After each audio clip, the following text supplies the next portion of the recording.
Salut à tous, alors aujourd'hui nous allons parler de... Oh, mais qu'est-ce que c'est que ça? Oh, on dirait J.J. Abrams. Mais J.J., c'est toi que je vois dans ce chewing-gum? Oui, c'est bien moi, je suis le réalisateur de deux des plus grosses sagas de science-fiction américaine, Star Trek et Star Wars. Mais derrière mes lunettes de réalisateur, je ne présente pour certains rien d'autre que le supercherie hollywoodien de toute sa splendeur. Et saurais-tu te matérialiser? Oui, il suffit de me jeter pour que je me matérialise. Ah bah c'est bien. Oh J.J., super! Eh ben parlons ensemble de ton film Super 8.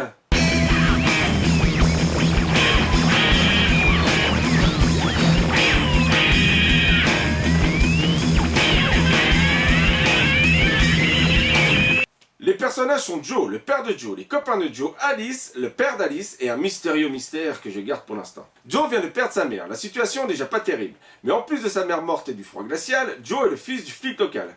Bah ouais, pas de chance. Hein. Une projection temporelle plus tard, nous voici en été. La mère est morte le 3 février 79. Février, mars, avril, mai, juin... ça fait 5 ça. On est en mai donc, c'est pas l'été. C'est les États-Unis ici, mais qu'on a 10 ans d'avance sur l'Europe. Donc c'est normal. Les mois avancent bien plus vite ici. Mais qu'est-ce que c'est que ça? Oui, ça c'est... Non, c'est le décodeur qui déconne. Mais c'est d'actualité encore, cette avance. En fait, la modélisation, tout ça, ça veut dire quelques mois, hein. Mais en 79, c'était valable, hein. Maintenant, c'est toujours valable aussi, mais de quelques mois. Ah, bah je savais pas. Joe et sa bande font des films de zombies en Super 8. J'ai bien trouvé le titre. Oh non, mais... L'une des scènes demande une fille, c'est Alice. Elle a pris la voiture de son père sans permis. En voyant le fils du représentant de l'ordre, elle lui lance un regard noir. Mais Joe est amoureux d'elle. Dans la voiture, Joe lui tend un bonbon qu'elle l'attrape pour le manger immédiatement sans sourciller. Oh, mais t'as pas osé faire ça quand même. Oh, le truc de fou. Mais t'es dingue ou quoi? Qu'est-ce que j'ai fait? Elle lui mange le bonbon. Il lui tend son long bonbon rouge à la face comme ça. Et elle accepte son problème de lui manger son machin. Elle lui mâchouille la bite. C'est mignon. Phallique, mais mignon. C'est des enfants avec un putain de symbole phallique. On a laissé passer ça? Et alors? Qu'est-ce qu'on s'en fout tant que c'est suggéré sa place? Polanski comme Bandit et maintenant toi? Ça va faire beaucoup pour Mel Gibson, ça. Hein. S'il tombe là-dessus, il va savoir qui blâmer. Hein. T'as vu La Passion du Christ? C'est pas un film Steven Spielberg présente? Non. Non. Alors, si tu l'as pas vu, je veux pas te spoiler, mais regarde-le. Tu verras, c'est surprenant. Il fait sa propre interprétation de la chose, mais tu vas voir, c'est étonnant. Hein. Ah, étonnant, y a pas d'autre mot. Hein. Le réalisateur en herbe demande à Alice de faire une répétition. Joe l'admire manche à la main. T'as recommencé? Pouh, oui, je suis pris main sur la bite. C'est lors de ce tournage que débute l'intrigue du film. Profitant du passage d'un train, l'équipe se met à tourner. Plus-value sur la production! Une bagnole folle se lance sur les voies pour s'exploser contre le train. L'explosion est énorme.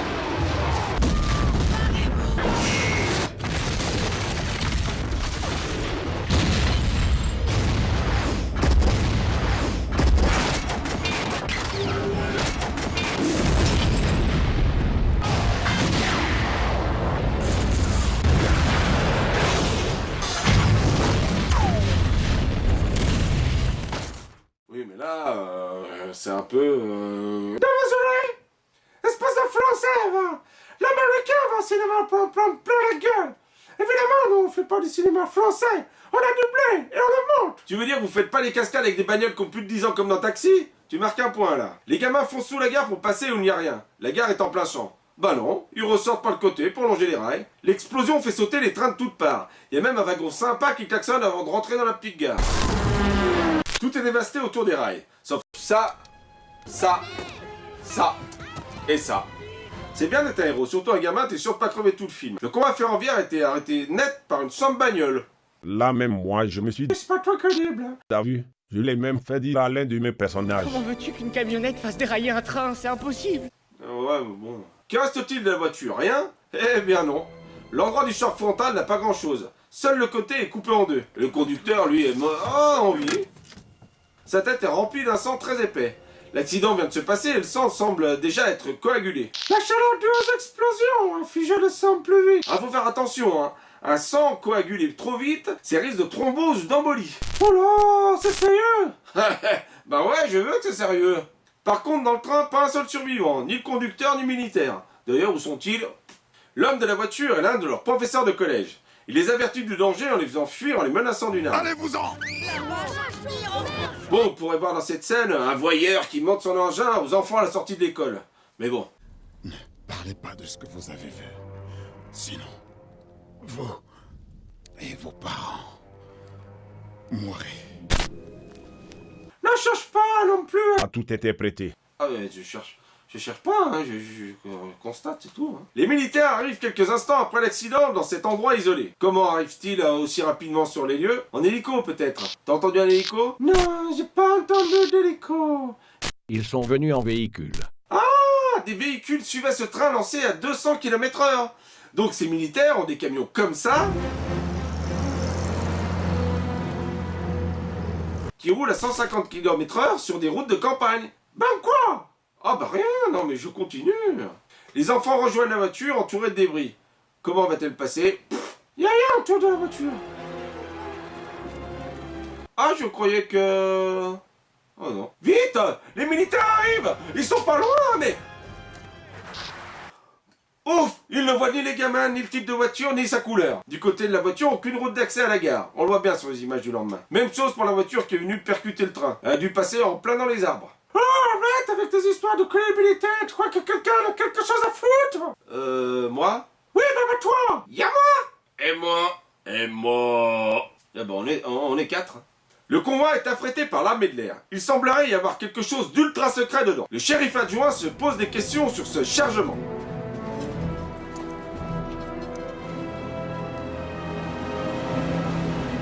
Il en parle à son supérieur qui lui dit de prendre des vacances. J'arrête pas de te le dire depuis le décès d'Elisabeth. T'es un bon adjoint, mais il te faut des vacances. Rentre, enlève ton uniforme, va pêcher, embrasse ton garçon. Le policier américain, surtout supérieur, n'aime pas se poser des questions. C'est un classique le coup des vacances. Si le train est à destination de Carling, Nevada, pourquoi se rend-il là-bas avec cet alien? On s'en fout. La cargaison a d'importance, mais on la balade avec des wagons citernes remplis de produits inflammables. Mais c'est des militaires. Ils en ont rien à foutre, c'est des cons. Oh là là, oh. C'est toi qui le dis, hein, c'est pas moi.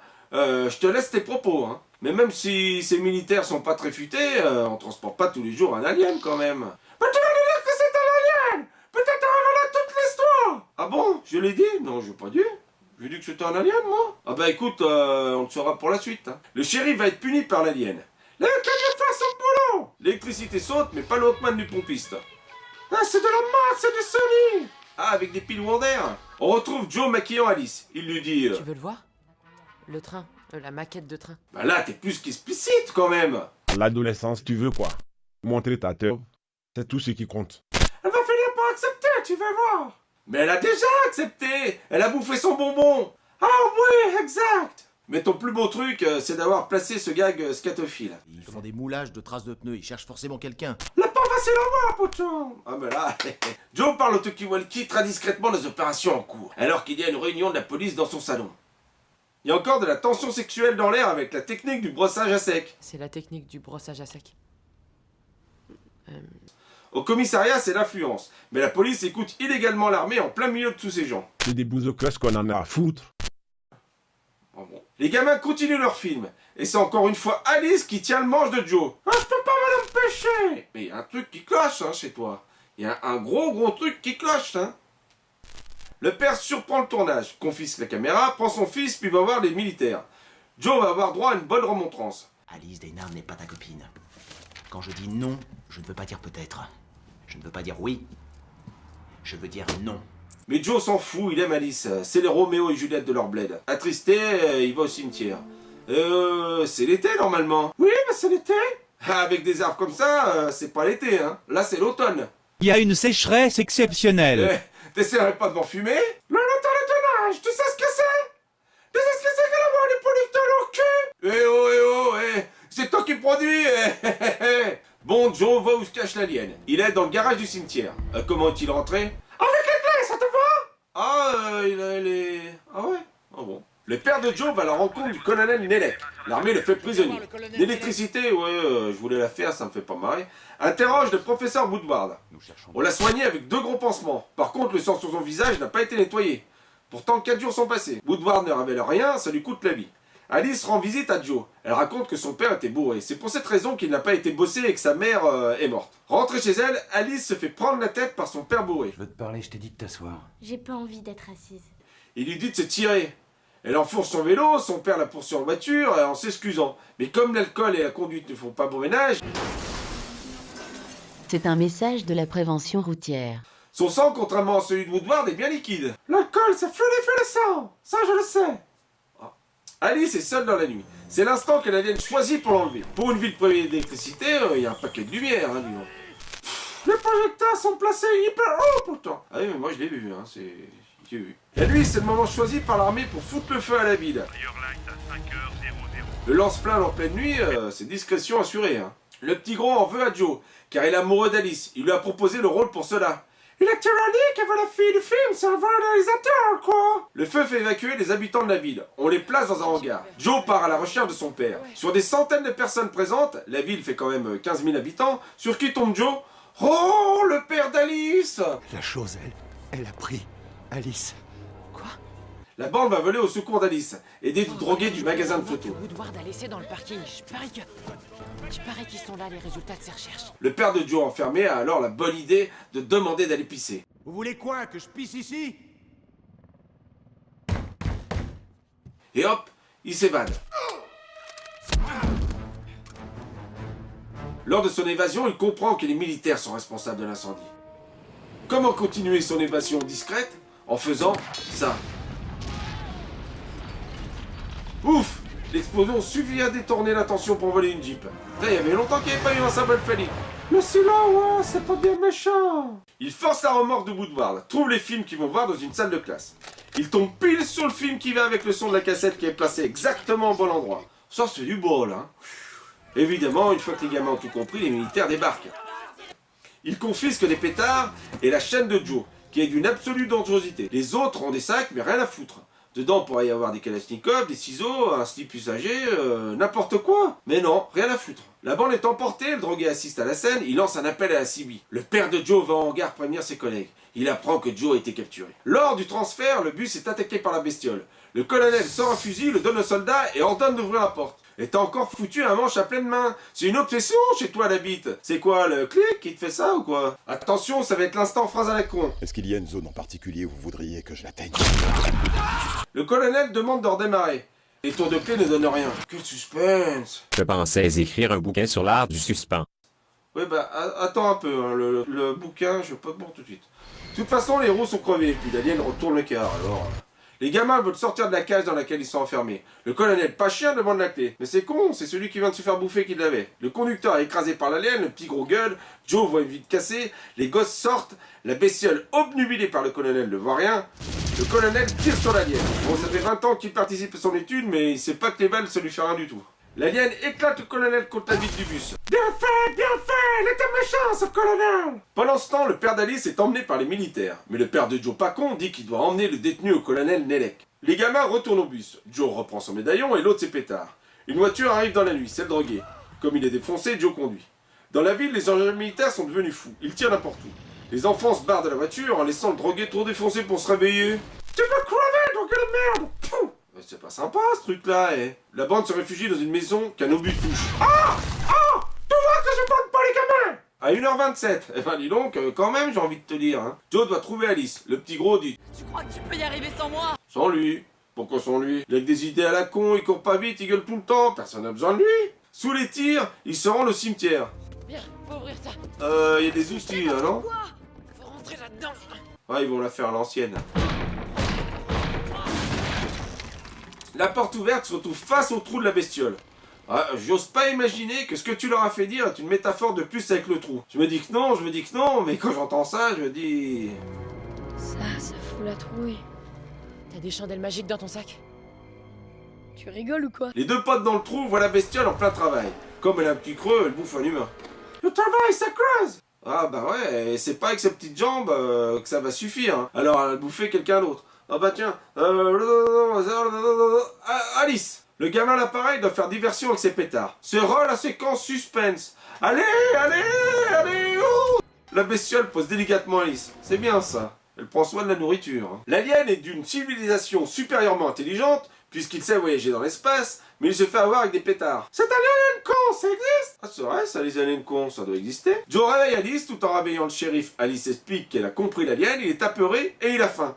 Le shérif dit de le suivre. En courant dans le tunnel, il tombe sur Grande Dent. C'est l'instant phrase à la con. Hé, dépêchez-vous, il faut sortir. Le tunnel débouche sur un cul-de-sac, la bête menaçante s'avance. Joe fait face. Il ne se démonte pas et lui sort un discours digne d'un conseiller du Pôle emploi. Je sais que des malheurs nous tombent dessus. Mais tu peux encore vivre. Tu peux encore vivre.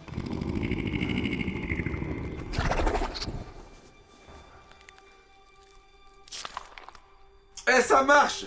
L'œil noir de l'alien prêt à... Ah, le manger tout cru. Se transforme en œil de biche. Il laisse le gosse tranquille. Il l'a remotivé dans son taf. L'alien est bloqué sur Terre depuis 20 ans et d'un coup, lui qui ne parle pas la langue et qui a subi tout un tas de tests de l'armée, rechoppe la pêche. Suffit de pas grand chose des fois. Hein. L'alien ne veut qu'une chose, repartir chez lui. Pour cela, il doit construire un vaisseau. Très simple. Il suffit d'aimanter toutes les choses métalliques qui se retrouvent dans les 50 mètres. Et hop, son vaisseau est fabriqué avec des vélos, des boîtes aux lettres et des armes de militaires qui l'entourent. Il y a un con militaire qui veut pas lâcher son arme, du coup il se pète la gueule comme une merde de 5 mètres. Les armes des États-Unis, c'est une longue histoire d'amour. Il aimante tout. Enfin, il aimante ça, mais pas ça. Certaines bagnoles et pas d'autres. Comment? Pourquoi? Bien surtout les petits cubes qui sortent d'un conteneur qui est lui aussi en fer. Pourquoi tout ne vient pas? Cette fabrication rappelle quand même celle de la soucoupe volante en contreplaqué dans Striptease. Je me demande si l'alien va être obligé de couper le chêne au bout du jardin avant de décoller. Elle va coûter aussi cher qu'un avion. Pas comme le Concorde, bien sûr, mais elle coûtera aussi cher qu'un avion ordinaire. L'alien a presque terminé sa soucoupe, mais il lui manque encore un truc. La chaîne de la maman morte de Joe. Il tient dans sa main la chaîne en argent flottant dans les airs en direction du futur vaisseau. Bon, l'argent, ça s'aimante pas, hein. Mais peut-être que sa mère lui a laissé un truc en toc qui est au pot de couille, hein, qui sait. C'est à ce moment-là que la fermoire avec la photo de lui et sa maman s'ouvre. Oh, trop émouvant comme scène. Papa ne moufte pas, c'est sûr, son truc offert, c'est en toc, son machin. Sauf que pour les besoins de la scène, la photo est à l'envers. Histoire que le spectateur puisse bien voir la photo de maman de son mioche. Et ben comme il est sympa, le petit gars du Pôle emploi, il donne la photo qui serrait comme Spider-Man contre son cœur le soir avant de s'endormir. Ouf!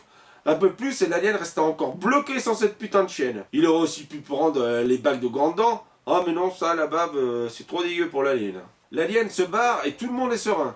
Sauf qu'il y a un truc qui devrait les faire flipper. L'alien bouffe des humains. C'est flippant quand même. Enfin, je sais pas. Peut-être qu'il voudra revenir, hein. Ouais, t'as fait le tour? Même moi, j'ai trouvé ça con, mais c'est mon film, hein. Je peux pas dire que c'est con. Hein. Bon allez, on se quitte avec une avalanche de jurons très polis. Faut croire que le jeune des années 80 était super poli. Oh, purée. Oh la vache! Oh la vache! Oh, purée. Oh purée. Oh, la vache. Oh purée. La vache. Oh, purée, Yak. Oh, purée. Oh, purée. Oh, la vache. Oh, purée. Oh purée! Oh, purée. Oh, vache. Purée. Purée! À la prochaine pour un autre film tout aussi bon que celui-ci. Allez!